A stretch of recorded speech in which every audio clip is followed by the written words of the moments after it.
जय माता की सभी लोगों को। आज मैं आपको नवरात्रि की 10 महाविद्याओं के बारे में आपको कथा सुनाने जा रही हूँ। पुराणों के अनुसार भगवान शिव की पत्नी सती ने दक्ष के यज्ञ में जाना चाहा, तब शिव जी ने वहां जाने से मना कर दिया। इस इनकार पर माता ने क्रोधवश पहले काली प्रकट की, फिर 10 दिशाओं में 10 शक्तियां प्रकट कर अपनी शक्ति की झलक दिखलाई। इस अति भयंकरकारी दृश्य को देखकर शिव जी घबरा गए। क्रोध में सती ने शिव को अपना फैसला सुना दिया, मैं दक्ष यज्ञ में जाऊंगी, या तो उसमें अपना हिस्सा लूंगी या उसका विध्वंस कर दूंगी। हार कर शिव जी सती के सामने आ खड़े हुए। उन्होंने सती से पूछा, कौन है ये सती? सती ने बताया, ये मेरे 10 रूप हैं। आपके सामने खड़ी कृष्ण रंग की काली है, आपके ऊपर नीले रंग की तारा है, पश्चिम में छिन्नमस्ता, बाएं भुवनेश्वरी, पीठ के पीछे बगलामुखी, पूर्व दक्षिण में धूमावती, दक्षिण पश्चिम में त्रिपुर सुंदरी, पश्चिम उत्तर में मातंगी और उत्तर पूर्व में शूलसी है। और मैं खुद भैरवी रूप में वरदान देने के लिए आपके सामने खड़ी हूँ। यही 10 महाविद्या अर्थात 10 शक्ति हैं। अब मैं आपको इनकी कहानी सुनाने जा रही हूँ। पहला रूप माता का काली का है।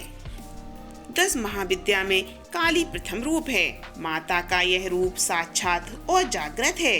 काली के रूप में माता का किसी भी प्रकार से अपमान करना अर्थात खुद के जीवन को संकट में डालने के समान है। महादैत्यों का वध करने के लिए माता ने ये रूप धरा था। सिद्धि प्राप्त करने के लिए माता की पीर भाव में पूजा की जाती है।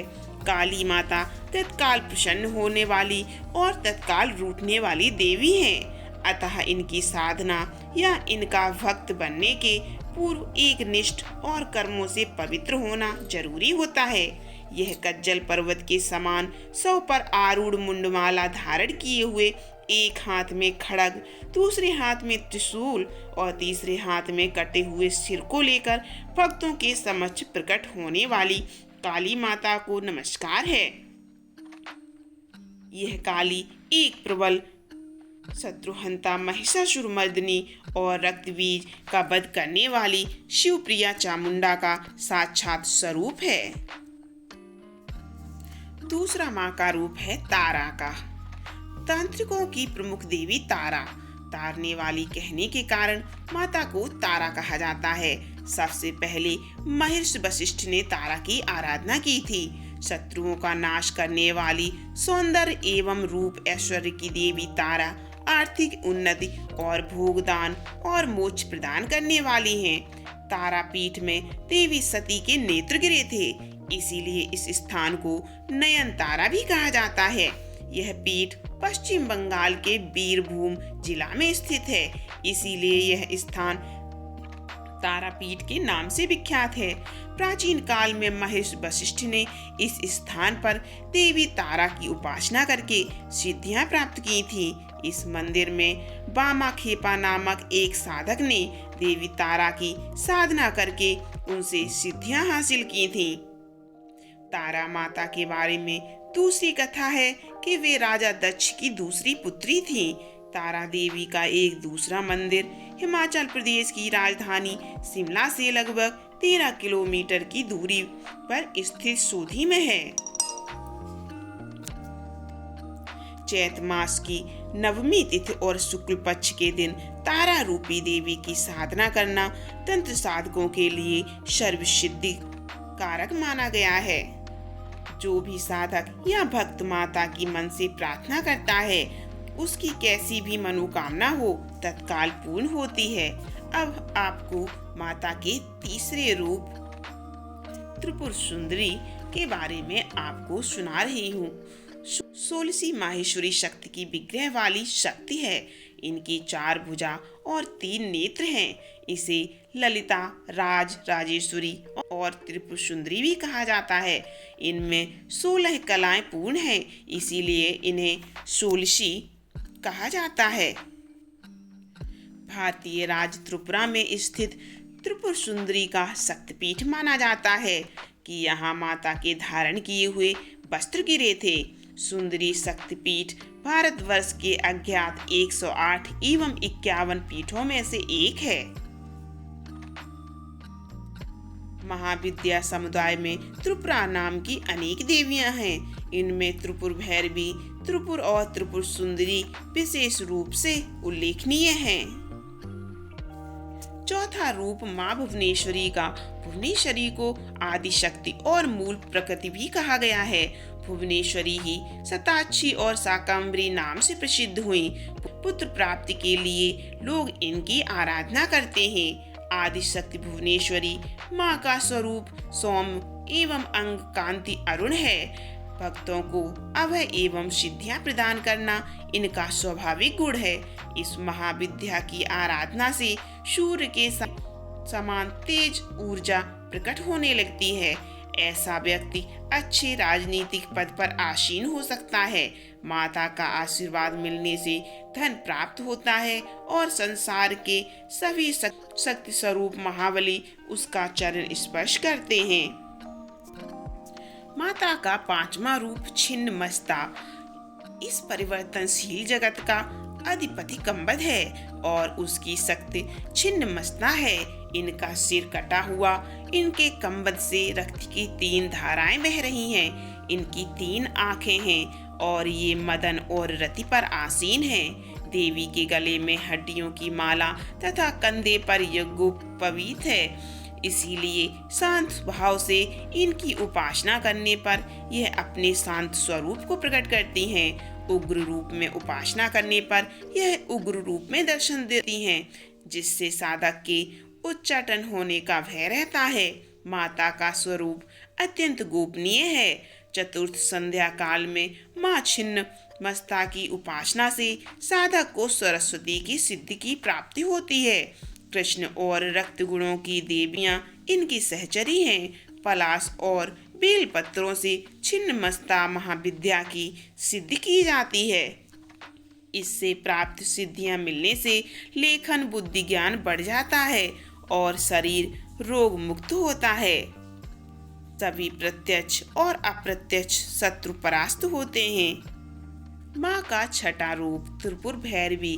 त्रिपुर भैरवी की उपासना से सभी बंधन दूर हो जाते हैं। यह बंदी छोड़ माता है।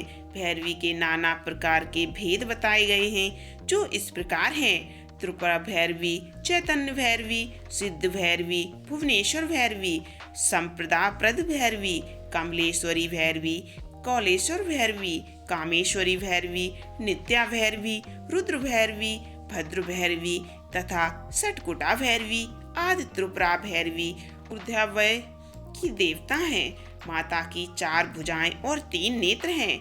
इन्हें सोलसी भी कहा जाता है। सोलसी को श्री विद्या भी कहा जाता है। यह साधक को युक्ति और मुक्ति दोनों ही प्रदान करती हैं। इसकी साधना से 16 कला निपुण संतान की प्राप्ति होती है। जल, थल और नभ में उसका वर्चस्व कायम होता है। आजीविका और व्यापार में इतनी वृद्धि होती है कि व्यक्ति संसार भर में धन श्रेष्ठ यानी सर्वाधिक धनी बनकर सुख भोगता है। जीवन में काम, सौभाग्य और शारीरिक सुख के साथ आरोग्य सिद्धि के लिए इस देवी की आराधना की जाती है। इसकी साधना से धन संपदा की प्राप्ति होती है। मनोवांछित वर या कन्या से विवाह होता है। तुलसी का भक्त कभी दुखी नहीं रहता। इनकी एक देवी कथा है। नारद पांचरात्र के अनुसार एक बार जब देवी काली के मन में आया कि वह पुनः अपना गौर वर्ण प्राप्त कर ले, तो यह सोचकर अंतर्ध्यान हो जाती हैं। भगवान शिव जब देवी को अपने समक्ष नहीं पाते तो व्याकुल हो जाते हैं और उन्हें ढूंढने का प्रयास करते हैं। शिव जी नारद जी से देवी के विषय में पूछते हैं। तब नारद जी उन्हें देवी का बोध कराते हैं। वह कहते हैं कि शक्ति के दर्शन आपको सुमेरु के उत्तर में हो सकते हैं। वही देवी की प्रत्यक्ष उपस्थित होने की बात संभव हो सकेगी। तब भोले शिव जी की आज्ञा अनुसार नारद जी देवी को खोजने के लिए वहां जाते हैं। महर्षि नारद जी जब वहां पहुंचते हैं तो देवी से शिव जी के साथ विवाह का प्रस्ताव रखते हैं। यह प्रस्ताव सुनकर देवी क्रुद्ध हो जाती हैं और उनकी देह से एक अन्य सोलसी विग्रह प्रकट होता है और इस प्रकार उससे छाया विग्रह त्रिपुर भैरवी का प्रकट होता है। अब माँ का सातवां रूप जो कि धूमावती माता के रूप में है। धूमावती माता का कोई स्वामी नहीं है, इसीलिए यह विधवा माता मानी गई हैं। इनकी साधना से जीवन में निडरता और निश्चिंतता आती है। इनकी साधना या प्रार्थना से आत्मबल का विकास होता है। इस महाविद्या के फल से देवी धूमावती सूकरी के रूप में प्रत्यक्ष प्रकट होकर साधक के सभी रोग और शत्रुओं का नाश कर देती हैं और प्रबल महाप्रतापी तथा सिद्ध पुरुष के रूप में उस साधक की ख्याति हो जाती है। धूमावती महाशक्ति स्वयं नियंत्रिका है।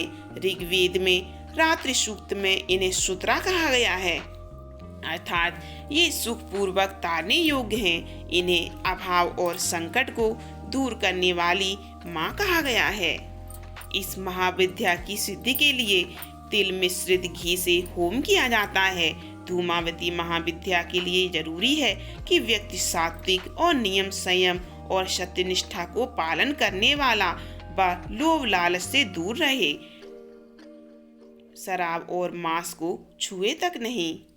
आठवां रूप है बगलामुखी माता। माता बगलामुखी की साधना युद्ध में विजय होने और शत्रुओं के नाश के लिए की जाती है। बगलामुखी के देश में 3 ही स्थान हैं। कृष्ण और अर्जुन ने महाभारत के युद्ध के पूर्व बगलामुखी की पूजा अर्चना की थी। इनकी साधना शत्रु भय से मुक्ति और वाक् सिद्धि के लिए की जाती है, जिसकी साधना सप्तऋषियों ने वैदिक काल के समय पर की। इसकी साधना से जहाँ घोर शत्रु अपने ही विनाश बुद्धि से पराजित हो जाते हैं, वहाँ साधक का जीवन निष्कंटक तथा लोकप्रिय बन जाता है। माता का नवा रूप मातंगी माता। मतंग शिव का नाम है। शिव की यह शक्ति असुरों को मोहित करने वाली और साधकों को अभिष्ट फल देने वाली है। गृहस्थ जीवन को श्रेष्ठ बनाने के लिए लोग इनकी पूजा करते हैं। अक्षय तृतीया अर्थात वैशाख शुक्ल की तृतीया को इनकी जयंती आती है। यह श्याम वर्ण और चंद्रमा को मस्तक पर धारण करती हैं। यह पूर्णतया वाग्देवी की ही पूर्ति है।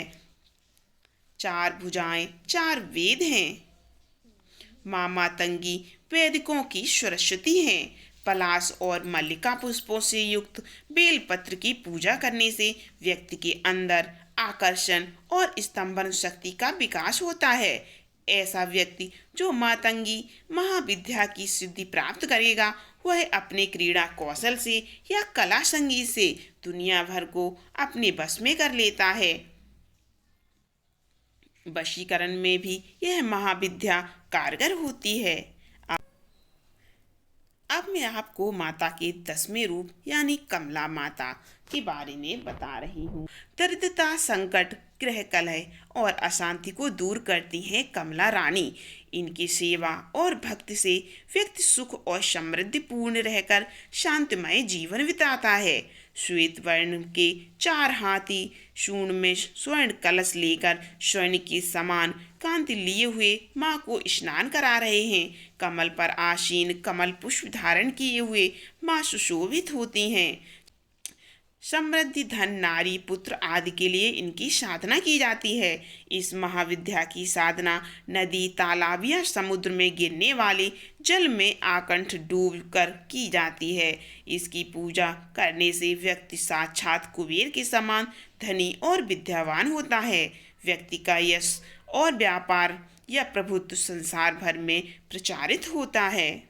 हमने आपको 10 महाविद्याओं के नाम और उनकी कथा सुनाई। आप ये पूरी कथा जरूर सुनिएगा और वीडियो को माता रानी के लिए एक लाइक करके जरूर जाइएगा।